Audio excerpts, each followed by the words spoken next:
먼저 오늘 이 세션 이 사공명 안전부분이 총 논문이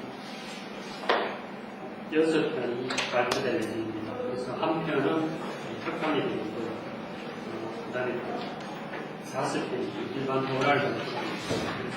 첫 번째 세션에 자장을 맡아보면 소개를 드리겠습니다. 첫 번째 세션에 저와 같이 자장을 하실 분은 한국산업안전공단 위험설비센터의 기술위원으로 계시는 권형민 위원께서 해주시겠습니다. 저는 한국산업안전공단 연구원의 이건원입니다.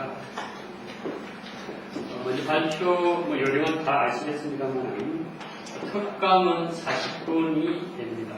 그 다음에 발표는 오랄 발표는 질의 토의를 포함해서 20분이 됩니다. 그래서 오랄 발표 시에는 5분이 경과한 뒤에는 한 번 타종을 하고 17분 경과했을 때는 2분을 타종을 하겠습니다. 그래서 가능한 한 시간을 잘 지켜주시기 바랍니다. 끝까지 남아서 좀 잘 경청해 주시고 질의 토의에 임해주시면 감사드리겠습니다. 자, 그러면 첫 번째 저희 화학공정안전의 특강을 부분을 모셨는데요. 서울산업대 이수경 교수님께서 성능 위주 방화 설계 연구라는 제목을 가지고 특강을 해주시겠습니다. 박수로 부탁드립니다.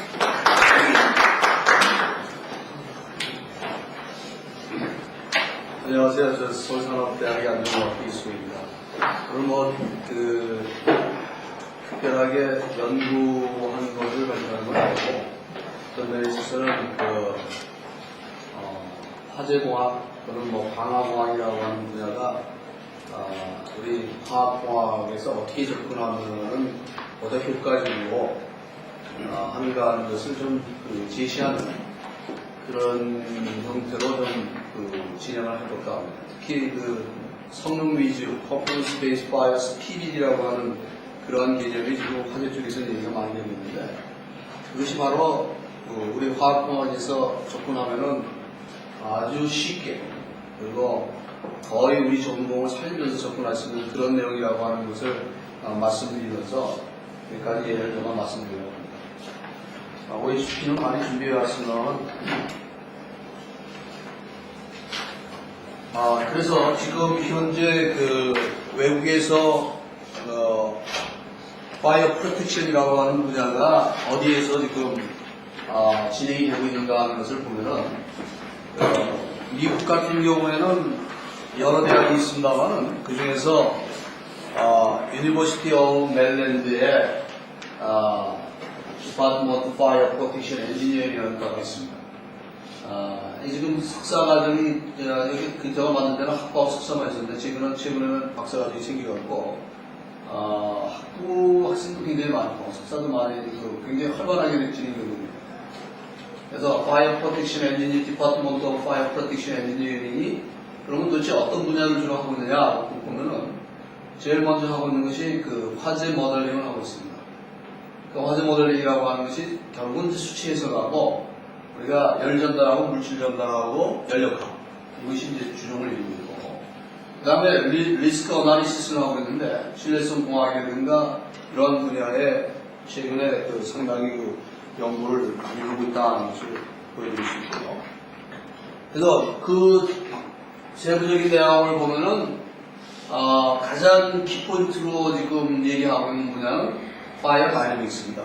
이 파이어 다이내믹스라고 하는 것은 결국은 유체역학, 열 전달, 물질 전달, 거기다 연력학 이게 다 포함되어 있습니다. 그래서 이쪽이 제일 가장 중요한 과목으로 이제 대두되고 있고요. 그 다음에 피난 성성 및 계획 같은 것도 있겠고, 대부분 이제 화재 모델링이라고 하는 부분이 어떤 면에 있어서는 화학공학을 하시는 분들이 접근하기 가장 좋은 부분이고, 또 여기 나와 있습니다만 파이어 다이내믹스도 화학공학을 하신 분들이 접근하기에는 아주 좋은 분야다 이렇게 말씀드릴 수 있습니다. 그리고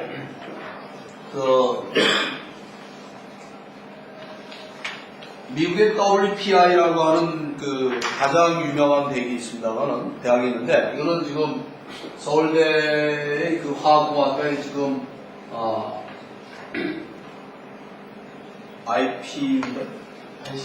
ICP하고 지금 공동학의로 해갖고 올해 14명을 뽑아갖고 지금 그 석사과정을 개설하고 있습니다. 거기는 인터넷 강의, 원격 강의도 하고 있고 학위는 WPI에서 나오는 거죠. 그러니까 석사학위는 WPI에서 나오고 강의 주체는 서울대 교수님들, 학원가 교수님들이 주체가 되었고 하는 그런 형태의 강의가 되겠습니다. 거기서 보면은 지금 현재 그 14명의 그 입학생이 들어왔는데 7명만 지금 그 본과정에 들어가고 7명은 선의수 과목을 지금 하고 있어요. 선의수 과목들이 대부분 뭐냐? 다 유체역학, 열전달, 물질전달, 연력학. 이걸 안 하고는 본과정에 못 들어가는 게 있습니다. 그래서 화학공학을 한 분들이 접근하기에는 아주 절대적으로 좋은 그런 분야다 하는 것을 말씀드릴 수 있고, 또 상대적으로 그것을 하시는 분들이 대부분 그 우리나라의 그 기라성 같은 소방 분야에 상당히 그 접근을 많이 하고 계신 그런 분들이 자제분들이 대부분 거기에 포함되어 있다 이렇게 말씀드릴 수 있습니다. 그런데 바로 이 파이어 모델링이라고 하는 것이 그 최근에 미국이라든가 선진국, 호주라든가 유럽 지역에서는 퍼포먼스 베이스 파이어 세프티 디자인이라고 하는 것이 아주 일반화되어 있습니다. 그건 뭐냐? 과거에는 법이라는 걸 가지고서 그 법에 맞춰서 파이어 여러 가지 그 수방 설비라든가 또는 디텍터라는 것을 설치했어요. 예를 들어 지금 이제 스프링클러에다가 이렇게 그런 간격을 일정하게 해서 설치해두고 있지만은 이제 그렇게 할 필요가 없다는 거죠.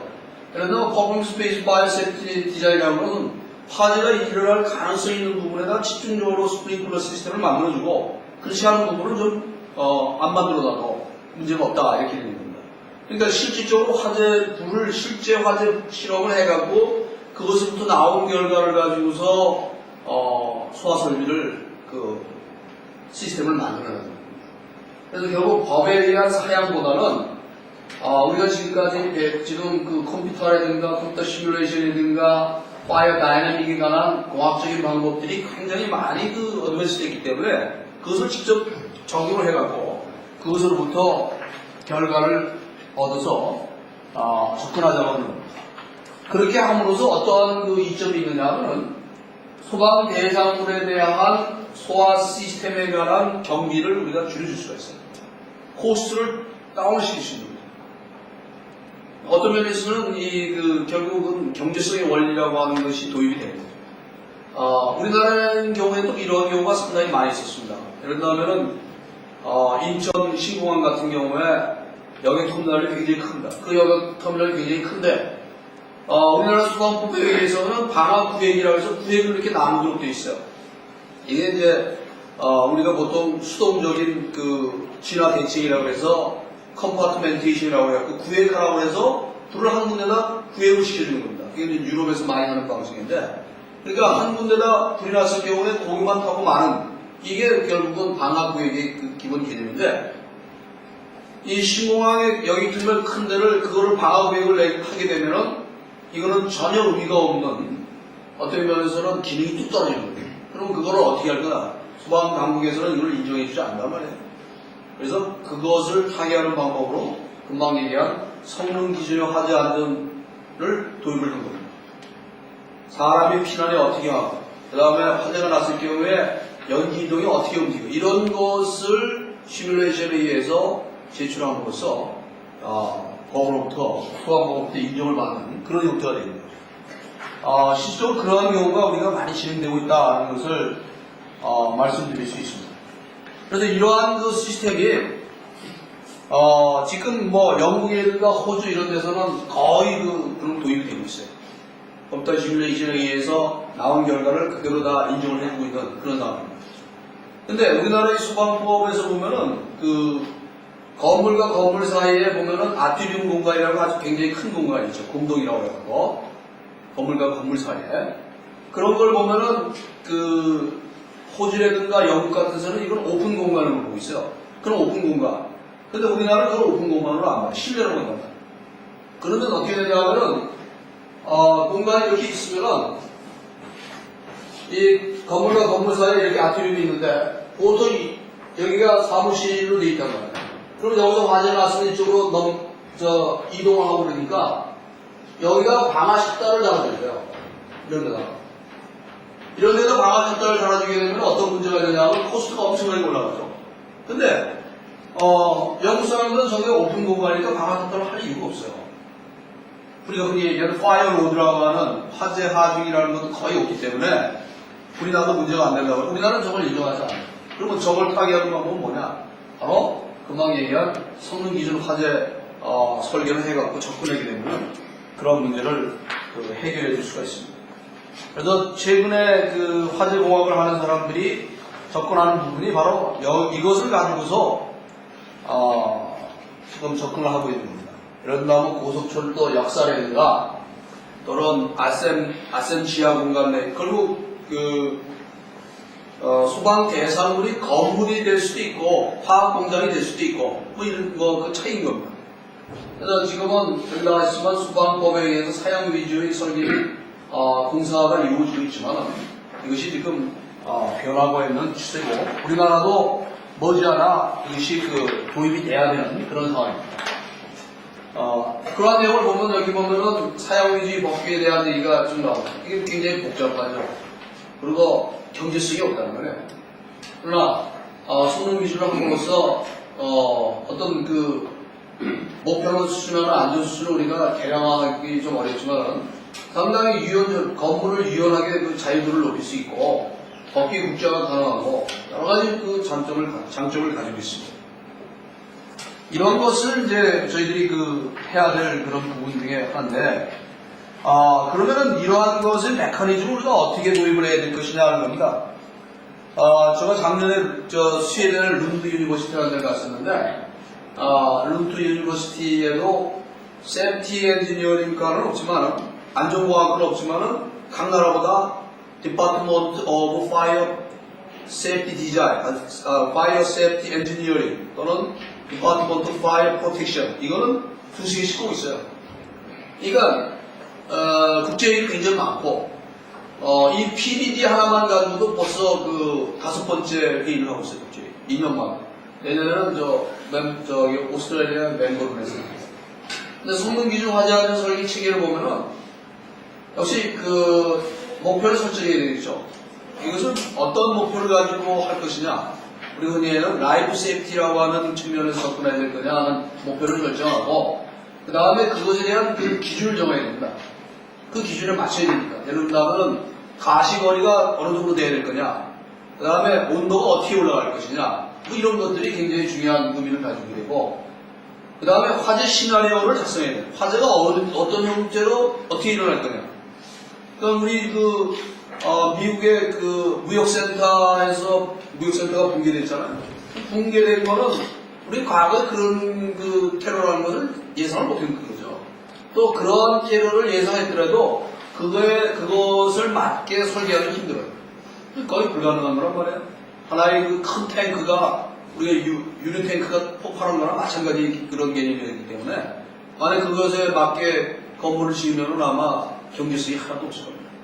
그러한 화재 시나리오를 우리가 작성을 해야 되고, 그걸 가지고서 이제, 우리가 결정된 설계에 성능 기준에 적합한가 아닌가를 보면서 적합하지 않으면 다시 피드백해갖고 디자인을 고치고, 그래서 최종적인 결과를 뽑아내서 가장 오티멀한 조건 하에 것을 제시하는 것이 되겠습니다. 그러면 이런 것을 하기 위해서는 우리가 화재 손상을 예측하는 방법을 알아야 돼요. 이게 결국 파이어 모델링이라고 하는 개념으로서 제가 실내 화재를 어떻게 모델링하느냐 하는 개념으로 말씀을 드리는데 실물 화재 실험을 해서 그것에 의해서 화원이 어떻게 변하고 연기가 어떻게 이동하는가를 알면 좋죠. 그것처럼 좋은 게 없어요. 그러나 지금은 컴퓨터 시뮬레이션 기술이 엄청나게 발전돼갖고 어느 정도 모델링에 의해갖고 실물 화재가 일어난 결과를 거의 뽑아내고 있어요. 그리고 상용화된 소프트웨어가 상당히 많다. 그걸 가지고서 유해적절하게 사용함으로써 결과를 뽑아내면은 어느 정도 인증을 받고 인정을 해주는 거죠. 뭐 하지못해 3차원적인 그 시뮬레이션에 의해 3차원적인 연기 이동도 지금은 제시하고 있는 그런 형태다 이렇게 말씀드릴 수 있습니다. 그래서 이러한 실내 화재를 컴파트먼트 파이어라고 그러는데 결국은 화학, 연력화, 유체역학, 열전단 이것이 기본이 돼서 화재 현상을 해석한다 이렇게 보시면 됩니다. 그리고 여기서 우리가 체크하는 거는 그 아웃풋을 뽑아내는 것은 결국 뭐냐? 연기 이동하고 그 다음에 온도 곡선이에요. 연기 이동하고 온도 곡선. 이 두 가지 가지고 모든 걸 다 결정하는 겁니다. 그 다음에 우리 흔히 얘기해서 연소 생성물이 뭐가 나올 것이냐. 사람이 죽는 거는 연소 생성물에 의해서 연기에 의해서 죽는 거니까 연기에서 직시해 죽는 거니까 이 세 가지 팩터를 우리가 대부분 뽑아내는 겁니다.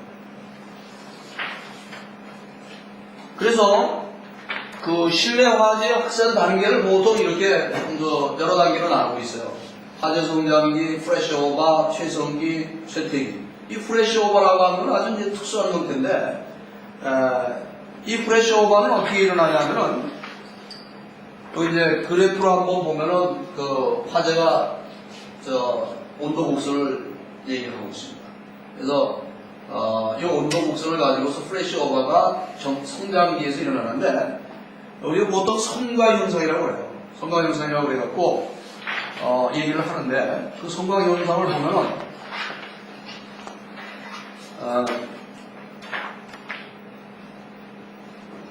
천장의 온도가 한 600도씩 보통 800도, 1000도 F라고 그러는데 1000도 F 이상이 되면은 이 정도가 되면은 이 천장으로부터 피드백되는 에너지가 나오게 됩니다. 그러면은 이 공간 내에 있던 가연성 물질이 발화 온도에 도달하게 돼요. 1000도 F 정도 되면. 그러면 갑자기 이 가연성 물질이 한순간에 확 타버리는 거예요. 그래서 그 밀폐된 공간 내에서 확 타버리면 어떻게 됩니까? 그렇게 되면은 결국은 그 산소 농도가 떨어져 갖고 이제 그림이 있습니다만은 프레시 오버 현상에 대한 그림입니다. 여기 보면은 1000도 F 정도 되면은 여기서부터 열이 흡기돼 갖고 이 열에 의해서 이 공간 내에 있던 모든 가연성 물질이 순간적으로 다 타버립니다. 그럼 확 타버리는데 그렇게 되면은 결국은 이 실내에 있던 그 산소의 농도가 서서히 떨어지게 되겠죠. 그럼 불이전도는 죽는다고요. 불이전도는 죽다가 그러다가 외부로부터 신선한 공기가 들어오면은 어떤 현상이 일어나냐 하면은 우리 흔히 얘기하는 백드로프트 현상이라는 게 일어나요. 백드로프트 현상. 그 백드로프트 현상이라고 하는 것이 소방관들이 제일 무서워하는 거예요. 그러니까 소방관들이 문을 열 때 그 문에 그 열기가 있는가 없는가를 보는 이유 중에 하나가 바로 그거라고. 이 안에서 프레시 오버가 일어나갖고 불이 산소 농도가 줄어드니까 쇠퇴기로 가는데 문을 열어서 신선한 공기가 확 들어오면은 백드로프트 현상이면서 폭발이 일어난다. 그걸 우리가 또 일명 스모크 엑스플로전이라고 해서 연기 폭발이라고 합니다. 그래서 백드로프트 현상이 일어나는 것이 굉장히 무서운데 이 프레시 오버는 여기서 보시면은 요 생성물들이 여기 쫙 있으면 피드백에 의해 갖고 프레시 오버가 일어나는 거예요. 프레시 오버가 일어나죠. 이런 그 공간이 터져 있는 거예요. 이런 경우에는 여기 그 불완전 연소된 연소 생성물도 여기 꽉 차 있는 거예요. 그래서 신선한 공기가 되면 백드로프트 현상이 일어나는 그런 형태가 일어나는 거예요. 그래서 이러한 것들을 우리가 이제 그 평가하는 여러 가지 이제 모델들이 나오게 됐습니다. 이 모델이라고 하는 것이 결국은 PBD를 하는 데 있어서 기본적인 그 백그라운드라고 볼 수 있습니다. 이게 없으면 아무것도 안 되는데 금방 얘기하신 것처럼 이 축소 모형 실험도 할 수 있고 실제 화재 실험도 할 수 있어요. 그런데 결국은 이제 시뮬레이션을 얼마만큼 효과적으로 잘 그 실제 실험에 접근하느냐가 가장 중요한 그 키포인트라고 볼 수가 있습니다. 그래서 시뮬레이션의 기본적인 그 메커니즘은 아시라고 보고, 여기 보면은 결국 그 가우리 기션을 가지고서 시뮬레이션 모델을 만든 다음에 수치 해석하고 실험가하고 일치시키고 이제 모델의 타당성을 제시하는 그런 형태가 되겠습니다. 어떤 면에서 이거는 거의 화학 공장에서 일어나는 우리 공정제어 또는 뭐 그쪽에서 하는 또는 열유치 쪽에서 하고 있는 시뮬레이션과 뭐 거의 대동소이하지 않나 하는 생각이 듭니다.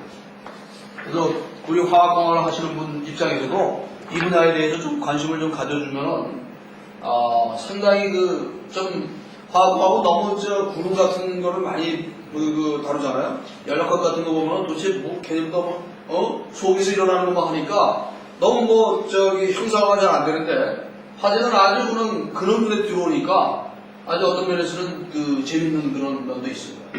모델은 여러 종류의 해석이 있는데 뭐 확률 모델도 있고 그리고 우리가 이제 해석적 모델을 우리가 많이 하고 있습니다. 해석적 모델은 네트워킹 모델이라고 해서 격자법에 의한 것 같고 탄광 내 통기 해석하는 거 하고 절전법의 지하 통로 저항에 고려하는 해석 수행을 하는 방법 그렇게 많이 하고요. 그 다음에 요 두 개를 우리가 제일 많이 지금 언급을 하고 있습니다. 그래서 존 모델이라고 하니까 존 모델이라는 것은 구역을 나누는 겁니다. 구역을 나눠서 이제 그걸 가지고 하는 거고 필드 모델이라고 하는 건 뭐냐? 우리가 편미분 방정식 풀어갖고 각 포인트의 농도하고 온도 구하는 거 그게 바로 필드 모델이에요. 여기 나왔지만 운동 방정식, 에너지 방정식 가지고 편미분 방정식 풀어서 수치 해석 풀어서 해주는 거. 이게 보통 CFD라고 해요. CFD. Computation Fluidization Fluid Dynamics. CFD 모델이라고 하는데 이 분이 이제 지금 상당히 많이 하고 있는데 그러한 소프트웨어가 상용의 소프트웨어가 있습니다. 자스민도 있고 피닉스도 있고 뭐 여러 가지가 있는데 이걸 우리가 사서 스마트 파이어라고 하는 것도 있습니다. 그래서 이걸 가지고서 우리는 이제 해석을 하는데 우리는 이제 자체적으로 개발한 소프트웨어가 있어야 되겠죠. 이것도 뭐 해야 되고 그렇지 않으면은 상당히 접근하기가 어렵지 않나 하는 생각을 가지기도 합니다. 그래서 이러한 모델을 보니까 이 모델에 의한 한 가지 상용의 소프트웨어가 있는데 저 모델은 Fast Light라고 하는 모델이 있습니다. 이 Fast Light가 가장 일반적인데 미국의 NIST에서 개발한 거예요. 미국의 표준연구소죠. NIST라고 하는 표준연구소에 이 화재만을 담당하는 팀이 있어요. 그래서 Building Fire 랩이라고 하는데 거기서 연구를 굉장히 많이 해요. 거기 박사학교만 하던 30-40년 되는 거 같아요. 그래서 가봤는데 미국의 화재를 다 다룬다고 해도 가능한데 Fast Light라고 하는 게 가장 일반적이에요. 그거는 인터넷에서 다운받을 수 있어요. 하자정원도 마찬가지고. 존 모델 해갖고 구역을 나눠갖고 이제 두 개의 층으로 구분하는 겁니다. 필드 모델 같은 경우는 자스민이 가장 일반적입니다. 자스민이 이게 한 1,500만 원 할 거야. 스마트 파이어는 한 400만 원 하고, 피닉스도 한 1,000만 원대 하고. 그러니까 이거를 우리가 국산화하는 것이 지금 하나의 과제라고도 저희들이 생각하고 있어요. 이것을 빨리 국산화해갖고 보편화시키게 되면은 PBD 활용이 좀 더 커지지 않을까 하는 생각이 듭니다. 그 다음 피단 모델은 굉장히 중요한데 도망을 가는데 사람들이 적정하게 어떻게 공간 내에서 도망가는가 피난하는가를 보는 것도 여기 나와 있습니다만은 에스도스하고 시뮬렉스라고 하는 소프트웨어를 가지고 할 수 있습니다. 내화 모델에 가는 것도 할 수 있고 그 다음에 감지비 소화 모델에 가는 것도 할 수 있고 기타 여러 가지 연기 이동에 관한 화염 확산 모델, 환기 모델을 하고 있습니다. 어떤 면에 있어서는 프로젝트, 우리나라의 화재에 관한 프로젝트가 많지는 않지만 그래도 상당히 프랙틱한 측면에서 많이 하고 있어요. 가장 좋은 예가 흔히 얘기하는 터널 화재도 상당히 관심이 되는데 터널 화재 같은 경우도 화학공학한 열 유치한 사람들이 접근하게 되면은 이동현상은 이동현상 논이니까요. 굉장히 효과적인 접근을 우리가 할 수 있지 않나 하는 그런 생각을 듭니다. 그래서 이러한 것들이 금방 얘기한 존 모델 같은 경우에는 이렇게 두 층으로 보는 겁니다. 연기층하고 청정층하고. 그러니까 연기가 여기서부터 쫙 밑으로 위에서부터 차갑고 점점 내려간다고 하는 그런 개념을 가지고서 생각을 해야 게 이쪽 모델입니다. 그러니까 이걸 가지고서 이건 굉장히 쉽죠. 이쪽 모델이니까 두 층으로 봐갖고 해석을 하니까 보다 쉽게 접근을 할 수 있는 그런 이점을 가지고 있습니다. 그래서 저희가 가지고 있는 그 패스트라이트의 그 기본적인 첫 버전을 보면 이러한 형태로 되어 있어갖고 여러 가지 이제 재료도 설정하고 그 다음에 디멘전도 설정하고 개부부도 설정하고 스프링클러가 터지느냐 안 터지느냐도 보고 다 이렇게 되어 있습니다. 근데 이걸 돌리면은 우리가 어느 정도의 결과를 뽑아낼 수 있는 그런 형태가 되겠습니다. 따라서 이러한 것을 가지고서 우리는 효과적으로 접근을 하는데 그러면 이 PBD를 실질적으로 적용한 예를 우리가 한번 보면은 이것의 필요성이라고 하는 것을 아마 여러분들이 절실하게 느낄 수 있을 것 같습니다. 이거는 라스베가스에 있는 에펠탑2라고 하는 그곳을 수능 기준으로 하지 않는 설계를 했어요. 만약에 우리나라에서 이거 설계했다면은 이게 철골 구조물이니까 이 철골 구조물을 전부 1시간 내외로 했을 거예요. 이 철골 구조물을 전부 1시간 내외로 처리를 하게 되면 이 코스트가 엄청나게 올라가죠. 네? 생각해보세요. 근데 라스베가스에 있는 그곳에 여기 보면 전망대가 있고 레스토랑이 있고 그 다음에 카지노가 있습니다. 이거를 이 사람들이 PBD를 가지고서 설계를 하면서 내화 구조를 효과적으로 처리를 했습니다. 그러려면은 우리도 PSM도 마찬가지지만 기본적으로 시나리오가 있어야 되잖아요. 그러니까 화재가 일어나는 시나리오를 7가지를 잡았어요. 이건 7가지를 잡았는데 여기 15MW 같은 경우는 이거는 사람이 와서 방화를 한 거예요. 10MW도 방화하는 거예요. 방화하는 경우도 이 사람들은 고려를 했다. 사실은 이런 PBD에서는 방화 같은 거는 고려를 하진 않아요. 방화는 충분히 미리 막는다고 생각하는데 여기서는 카지노 그러다 보니까 이 방화라고 하는 것도 한번 고려를 했습니다. 보면은 일이 여기서 방화를 한 거고 카지노 플래시 오버가 일어나는 거고 그 다음에 카지노 플래시 오버 그 다음에 네 번째로 카지노 지붕에서 10MW 그거가 일어나는 거고 레스토랑 지붕에서 이러한 7가지 노출된 시나리오를 가지고서 기존에 나온 여러가지 식을 다 집어넣고 그 다음에 소프트웨어를 돌려서 결국은 온도 곱수를 뽑아낸 거예요. 각각에 대해서 온도 곱수는 어떻게 나타날 거냐, 어느 부분이 집중적으로 열을 많이 받을 것이냐, 그걸 뽑아내가지고 표시를 해보니까 이런 결과를 얻어낸 거예요.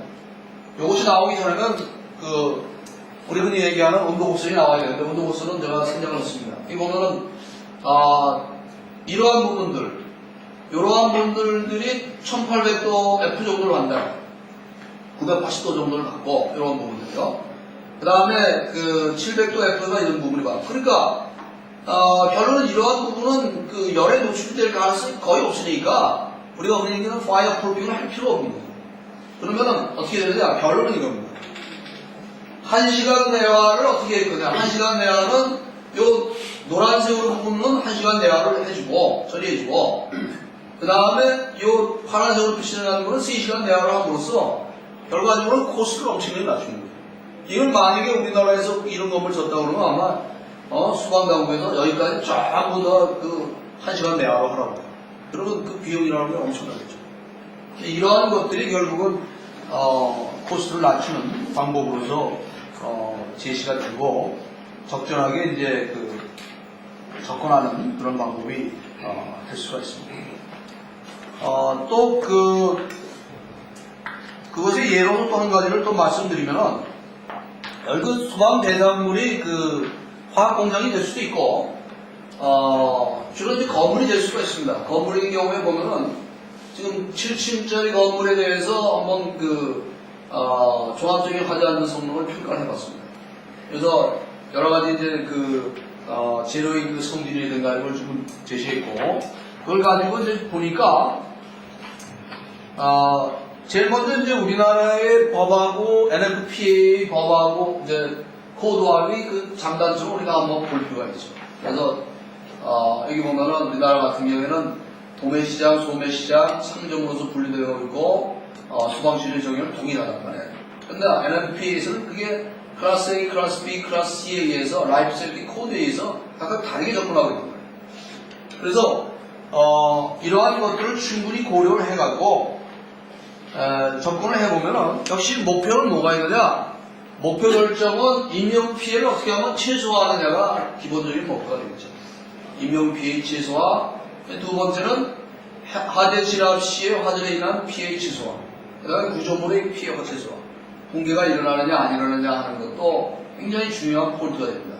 근데 제일 중요한 건 역시 라이프 세프티가 되겠죠. 이 라이프 세프티라고 하는 측면에서 보면은 피난이라고 하는 측면이 가장 커다란 포인트가 되겠습니다. 그래서 그 기준을 우리가 정해야 되는데 성능 기준을 결정을 해야 되는데 이 성능 기준은 과거에 나온 데이터를 가지고서 우리가 기준을 정할 수가 있겠죠. 그래서 대류에 의해서 제실자가 호흡하는 공기 온도는 100도씨 이상의 습공기용하고 220도씨 이상의 거시공기 이게 기준이 되는 겁니다. 그 다음에 복사에너지는 이 복사에너지가 굉장히 중요한데 2.5kW/sqm보다 큰 복사열량이 녹수되지 않아야 된다. 그렇게 이러한 기준을 가지고서 접근을 합니다. 그 다음에 가시거리라는 것도 또 굉장히 중요한데 연기에 의해서 가시거리가 얼마큼 되느냐의 기준이 있는데 SFP에서는 10m를 기준으로 하고 있어요. 근데 이 10m가 안 되게 되면은 상당히 그 피난에 문제가 있는 거죠. 그런 측면에서 우리가 접근하면서 요 같은 결정 판단 기준에 적합한 거 아닌가를 우리가 볼 수가 있는 거예요. 그래서 화재 시나리오로 우리가 결정을 하죠. 근데 여기서 보면은 HR은 이게 Heat Release Rate를 얘기하는 겁니다. 그래서 결국은 방출 열량에 의해서 화재의 형상이 어떻게 되느냐가 결정될 수 있어요. 화재 성장 곡선이 결정되는데 이 5MW라고 하는 것은 Fast Fire Gross Diet. 그래서 이러한 방출 열량을 가지고서 우리는 화재의 형태를 알 수가 있는데, 그래서 이것은 결국은 피난 평가하고 화재 영향 평가, 구조물의 성능 평가를 하게 되는 겁니다. 그래서 피난 평가는 Fast Light라고 하는 리스트에서 나온 소프트웨어를 가지고서 저희가 했어요. 4가지 문이 있고, 그랬을 경우에 900초에 어떤 결과가 나오는가를 사람의 데이터, 움직이는 데이터, 또는 불주종 다수가 움직이는 거, 이런 걸 다 평가해갖고, 보니까 사람 수가 이제 1인당 피난 속도가 1.006m/s. 이러한 데이터에 의해 갖고 총 출구 피난 시간은 결국 900초다 하는 그런 결론을 얻을 수가 있어요.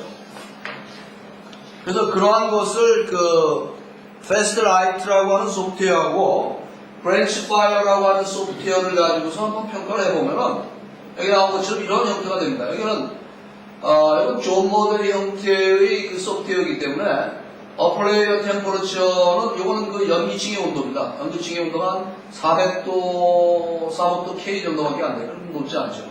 왜 그런가 했더니만 이 매장이 굉장히 크기 때문에 화재가 나더라도 연기층의 온도가 이렇게 높게 올라가지 않는다는 결론을 알았고, 그 다음에 열 발생량을 보니까 이 열 발생량은 바로 여기서 스프링클러가 터진 거예요.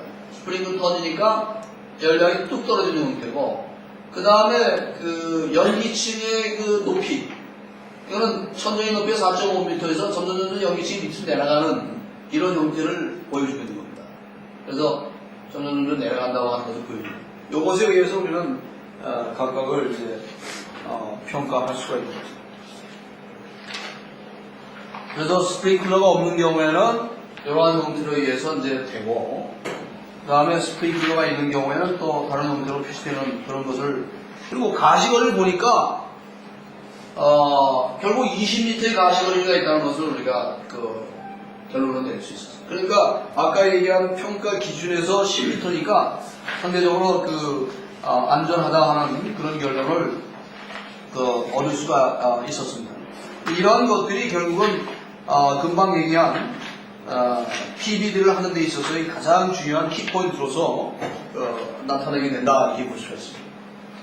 제시자에 대한 열 영향 평가를 해줌으로써 성능 기준이 대류열이 마이너스 100도씨에 노출되고 복사열이 2.5kW니까 패스라이트 시뮬레이션 결과 화재 온도가 51도밖에 안 되니까 그렇게 영향을 미치지 않는다는 것을 알 수 있고, 그 다음에 제산 소수도 마찬가지죠. SFP는 325도인데 거의 그게 못 미치니까 가시도도 성능 기준이 10m인데 브레스파이어라고 하는 그 시뮬레이션을 해보니까 20m가 나오더라고요. 그러니까 우리가 평가한 건축물에 대한 화재 안전성이라고 하는 것은 충분히 확보된다 하는 그런 결론을 우리가 얻을 수가 있었습니다. 또 하나는 우리가 최근에 이 상암동의 월드컵 경기장이 이제 세워졌는데 거기에서 뭐가 문제가 되냐면은 거기도 결국은 관중들이 다 모이는 상태에서 화재가 났을 경우에 이게 어떻게 피난할 것인가 이게 굉장히 기포인트란 말이에요. 그래서 우리가 흔히 얘기하는 비상구의 크기를 어느 정도로 해야 되고 어디에다 설치해야 되냐는 굉장히 중요한 기포인트인데 그것이 바로 PDA에서 이루어졌고 또 하나는 뭐냐 이게 보가 있는데 빔이 있는데 스프링클러 헤드를 요 빔의 밑에다 다는 게 좋으냐 옆에다 요 공간에다 다는 게 좋은 거냐는 효과적으로 터지는 게 가장 좋은 거죠. 이것이 한번 논쟁의 거리가 됐었어요. 이러한 것을 부시시키는 가장 좋은 방법은 뭐냐? 이것도 우리가 흔히 얘기하는 열유체를 나타나는 필드 모델에 의한 소프트웨어를 돌려갖고 그것에 의해서 그 결론을 내리면 그러한 것들을 우리가 제시해 줄 수가 있는 거예요. 그것이 바로 여기 나오는 스마트 파이어라고 하는 소프트웨어인데 이 스마트 파이어라는 소프트웨어는 유니버시티 그리니치, 영국의 유니버시티 그리니치에 이 소프트웨어만 만드는 파이어 팀이 있어요. 그래서 그 사람들이 그거만 집중적으로 개발해갖고 팔고 있는데 한 500만원 정도? 더 비쌌던 것 같은데 여기 보면 화재 성사가 울트라 패스트 그로스로 보고 163초에 500W에 도달한다고 설정을 해갖고 그 스마트 파이어를 돌렸습니다. 돌린 결과 이런 형태의 온도 곡선이 나타나는 거죠. 그러니까 우리가 지금 미분방, 평미분방 요식을 풀어서 그것을 수치 해석해갖고 그것에 의해서 어떤 결과를 뽑아내는 그거는 이제 박사학위 논문을 하는 사람들이 하는 거고 우리는 그거 만들어진 걸 어떻게 효율적으로 응용할 수 있느냐가 어떤 면에서는 더 프랙티컬한 게 아닌가 하는 생각이 들어요. 그러니까 우리도 빠른 시일 내에 이러한 형태의 소프트웨어를 개발해갖고 아주 싼 가격에 한 200만원이고 100만원에 보급을 해주는 그런 형태가 이루어져야 되지 않느냐. 그게 바로 우리 화공하는 분들이 해야 될 일이 아닌가 하는 생각이 들어요. 그리고 저도 화공하면서 화제를 하고 있지만은 어떤 면에 있어서는 전문가가 그렇게 많지 않다는 거죠. 열유체 쪽에 이론운선론 쪽에 깊이 있는 지식을 가신 분들이 접근하면 금방 대가가 될 수 있고 금방 좋은 논문들 많이 되고 또 프랙티컬한 측면에서 접근을 많이 할 수 있지 않나 하는 생각이 들어요. 여기 나와 있지만 케이스 1의 스프링클러의 반응 시간을 보니까 측면에 설치할 경우에는 81초에 작동하고 보의 하단에 설치하기 93초에 작동했습니다. 따라서 주의 온도는 이렇게 다르죠. 그러면 결론은 뭡니까? 바로 측면에 설치하는 것이 보다 효과적인 스프링클러에 위치다 하는 그런 결론을 내릴 수 있는 겁니다.